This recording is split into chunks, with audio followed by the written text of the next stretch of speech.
ఓట్లు వచ్చినప్పుడే లీడర్లు పబ్లిక్ చుట్టూ తిరుగుతుంటారు. గెలిచినాక ఫ్లెక్సీల కటౌట్లే కానొస్తాయి. మనిషిని కలుద్దామన్నా గెటౌట్ అని గేటు కాన్నే నిలబెడతారు. ఇప్పుడు మళ్ళా స్థానిక ఓట్లు వస్తున్నాయి.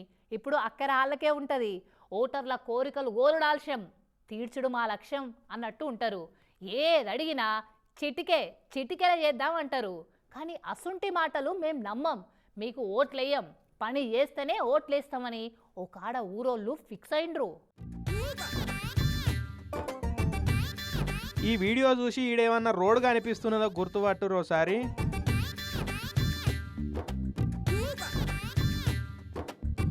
ఒక పొలం మడులా బురద మడులా అవి ఏమో గవి చూపించి రోడ్లంటే ఎట్లా అని మమ్మల్ని చీటి చేస్తున్నారా అని గరానికి రాకూరి.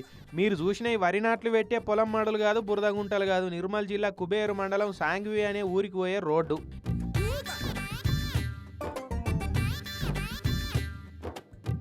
ఎండాకాలం అంటే ఎట్లనో ఎలదీసిరు కానీ వానకాలం అడుగు తీసి అడుగు పెట్టకుంటూ ఉన్నది. ఇట్లా మొత్తం బురద మడుగులే. అసలు రోడ్డు అనేదానికి ఆనవాళ్ళు కూడా లేకుండా పోయినాయి. ప్రభుత్వాలు మారుతున్నాయి, లీడర్లు మారుతున్నారు, పాలకులు మారిరు కానీ మా ఊరిలో రోడ్ల ఆలతే మారతలేదు. అందుకే మా ఊరికి రోడ్డు వేయకుంటే మేము సర్పంచి ఓట్లను బహిష్కరిస్తున్నాం, మాకు రోడ్లు వేసినాకనే ఓట్లు అడుగురి అనుకుంటా కుబేరు పోయే మెయిన్ రోడ్డు మీద నిరసన కూర్చున్నారు ఊరోళ్ళంతా.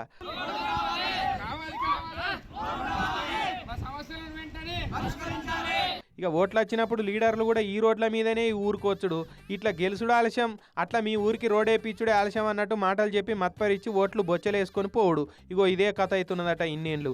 మళ్ళీ ఎప్పటి చిప్ప ఎనుగులనే అన్నట్టు ఊరికి ఏది గతి లేదట. ఇక ఈసారి అట్లా లీడర్ల మాటలకు మోసపోమని నో ఓటు నో రోడ్లు అని తీర్మానం చేసుకున్నారట. మా సమస్యలను కనుక నెరవేర్చినట్లయితే మా గ్రామస్తులందరూ కూడా ఈ వచ్చే స్థానిక ఎలక్షన్లు కూడా బహిష్కరిస్తామని గ్రామస్తులందరూ పిలుపునివ్వడం జరిగింది. ఇక ఎప్పట్లెక్కనే అలవాటైన తీరులో ఈసారి కూడా మాకే ఓట్లేయిరి, మీకు తప్పకుండా రోడ్ వస్తుందని మళ్ళా చెప్పుకుంటూ వస్తారు. చూసుకోరు మరిగా.